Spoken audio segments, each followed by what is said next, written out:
you voted both on my YouTube channel and from my Patreon page that you would like to see more of the themed content, unpopular opinions and sorting ceremonies. Technically, I recorded and edited everything this video a long time ago. I just hadn't uploaded it to YouTube to be set to publish on YouTube, and then my computer crashed and everything was lost. And this one took a while to do, so I was a little miffed and just never recorded it again. But with those votes in, plus the fact that we are getting a sequel to this beloved game, it is time to send the characters of Breath of the Wild to Hogwarts and Ilvermonry.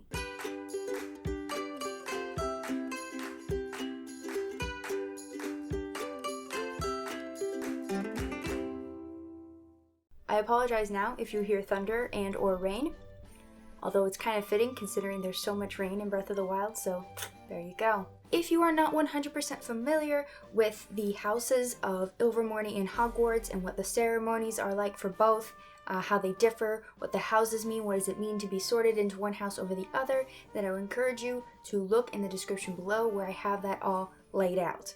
We good?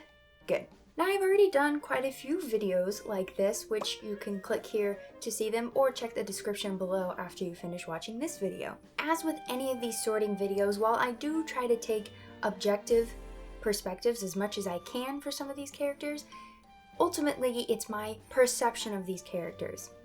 I am not one of the statues turning. I am not the sorting hat. I am not the creator of these characters. I do not know them in and out. This is based on my perception of these characters, therefore where you would sort them might be different. And I've noticed most people have a tendency to sort characters they really, really like into the same house as them. I didn't notice this till recently when I realized a lot of my favorite characters ended up being Ravenclaw, Thunderbird, or at least one of those. Maybe that's why I like them, maybe it's bias. I don't know, but it could be a kindred spirit type thing. I don't know, just interesting. I don't know. It's mainly opinion, that's what I'm trying to say. Per usual, my disclaimer is Link in all games is Gryffindor and Wampus, though an argument could be made for Thunderbird since he is an adventurer. And Ganondorf is Slytherin, Horned Serpent, not because I think all Slytherins are evil. It just seems what was most fitting. But in this game, it's Calamity Ganon, it's not even really Ganon, and the fact that we're getting a sequel kind of furthers that point more if, assuming, like me, you think that weird mummified corpse is Ganondorf. Oh my... The theories are coming out the woodwork and it's great. I love theory time in the Zelda world. As long as everyone recognizes that they're theories and they're not something to get upset over, because some people do and it's ridiculous. Anyway, let's get started. Now there are a ton of characters in this game, and I have decided to limit it to the princess, the champions, and their successors, starting with the Zora champion, Mipha. Now while Mipha definitely has the mannerisms, the demeanor of a Hufflepuff, I actually think she is Gryffindor. And the reason for that is because she very much values bravery, and she exemplifies that a lot. Despite her father's reservations, she still decides to pilot Divine Beast Vah Ruta. She knows that it is something she needs to do for the sake of all of Hyrule, despite knowing that her life might be in imminent danger. As for Ilvermonry, I can see two statues turning to her. Wampus because she's kind of a warrior, and Puckwudgie because she's a healer. Ultimately, if both turned and therefore she got the chance to choose, I think she would choose Puckwudgie because she would see that as her purpose, is to heal people. Even if she does fight by piloting Vah Ruta, I think she would see that as a way of healing Hyrule of Calamity Ganon.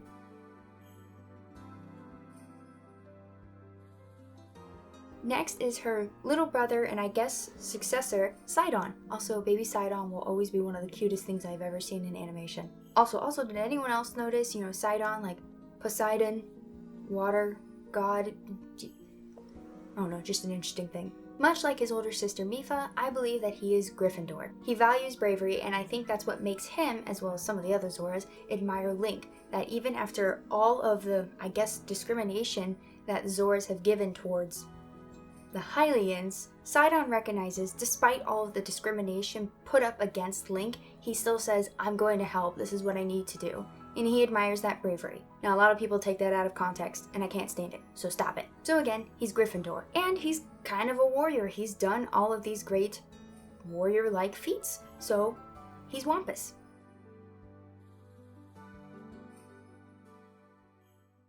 The great Goron champion who is afraid of dogs, Daruk. You'd think Gryffindor, right? Wrong. Well, to me, I say wrong. I say he is actually Hufflepuff. Yeah, he's big and strong and tough, but what's something that Gorons value? Loyalty. Loyalty to their brotherhood and to anyone that they welcome into the brotherhood. He's a Hufflepuff, just saying. But he is very warrior-like and stands true to that feeling, I guess, that idea of being a warrior, and thus I would say he's Wampus.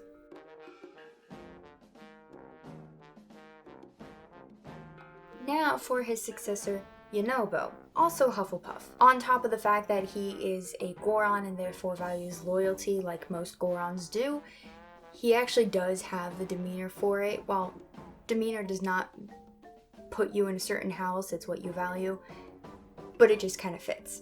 I had a little more trouble with Ilvermonry. I debated Wampus, but I actually think he's Puckwudgie. This is one of those where I can't describe in the correct words. Nothing comes to mind to really accurately describe why I think he's Puckwudgie.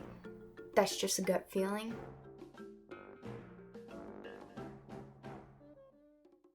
Now for everyone's favorite Rito, well, besides Medley, Revali. It's just asinine. Our first hat stall. I think it is somewhere between Hufflepuff and Slytherin. Hufflepuff sounds crazy, I know. The reason for me putting Hufflepuff as part of this hat stall is because of the hardworking nature he has. We learn in the Champion's Ballad that he worked so crazily hard to master Revali's Gale. But I also think more than anything he's kind of more crafty and cunning with how he came about that, so while I think he values hard work, I think he values Slytherin traits more, and therefore I say he's Slytherin. Call it irony, call it coincidence, call it unrealized bias, but I think he's Thunderbird. I think he does seek glory and adventure, which that glory part was also played into why I say Slytherin too. But also, honestly, none of the other houses really fit him. Thunderbird just seems to fit the best for him, and it's a bird, which is kind of funny.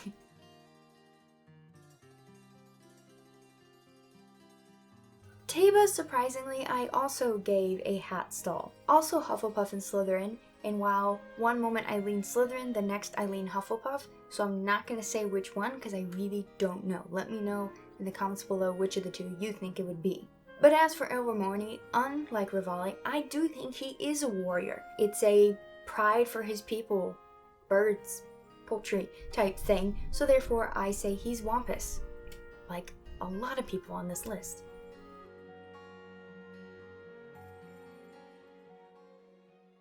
Herbosa, the former leader of the Gerudo tribe. While I love Nabooru, I think Herbosa is my favorite Gerudo that we've encountered. She's even more complex than Nabooru was, and Nabooru was already a pretty great character, a really respect-worthy character. I don't know if that makes any sense, but Herbosa is that times 10.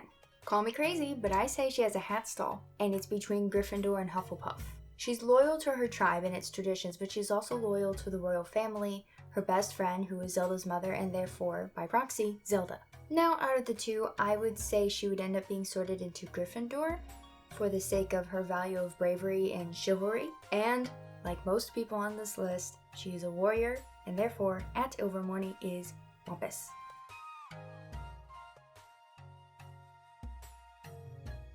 And now we have her very, very young successor, Riju. Love that name. Also, I just want to point out her favorite sand seal is named Patricia, and the voice of Zelda is Patricia Somerset. Always wondered if the sand seal in the English translation was named after Zelda's voice actress. I just think that's funny.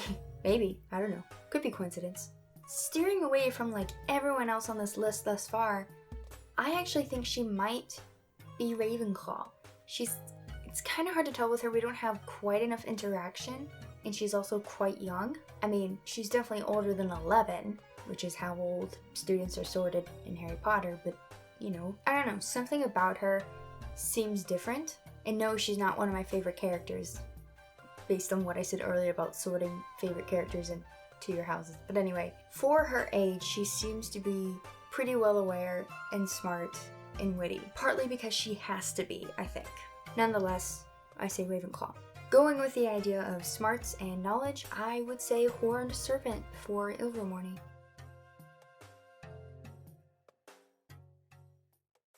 Last but not least, we have my girl, Zelda. Now, part of me said I should wait to do this video until after the sequel to Breath of the Wild. Ooh, that thunder though. Wait till after the sequel comes out. But we don't know when that's going to be. Even if it is holiday 2020, which I do believe it could be, that's a long time to wait to do this video, you know? Because I wanted to see more of Zelda's character development, but I think we have enough to glean from in the first one. I love that we can say that. The first Breath of the Wild. That's crazy. I don't know how this works. But I think she could have a hat stall for all four. She is loyal to the teachings of the royal family about the powers that she possesses and praying to the goddesses and trying to find those powers. She's very loyal to that and loyal to her kingdom. And she's also extremely hardworking in that respect, trying to do everything she can to stop the calamity from rising. She's also a little bit crafty and a little bit cunning in the sense that she tries to go around certain things, you know, like the Sheikah Slate, getting around her father and everything to get things the way she wants them to be. Not necessarily for her own glory, but just because, I don't know, I kind of for her own glory, but not in a selfish, prideful way. She also greatly admires bravery. She obviously admires it in Link and his chivalry, but I think she also has it herself in a certain sense.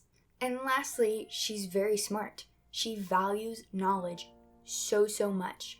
That ultimately is what leads her, I think, to being so hardworking, to do these crafty, cunning things, to being brave, is because she values the knowledge, because she knows the knowledge of the calamity, the knowledge of the history, the knowledge of the prophecy, the knowledge of all of the kingdoms within Hyrule Kingdom, the knowledge of this Sheikah technology is what's going to open up the door to, at least in her mind, fix everything. Thus, I say she's Ravenclaw. And with knowledge in mind, I actually could see two statues turning to her to Ilvermonry, both Thunderbird and Horned Serpent. And while she does greatly value that knowledge, I think she's more of an adventurer. Her thirst for knowledge seems to stem from the idea of going out and doing things, not just sitting on a throne and giving commands, not just going to the springs and praying. She wants to do those things because she knows it's her duty, and she wants to do them, but even more so, do more beyond that, do as much as she can, be out there in the world, discover, adventure.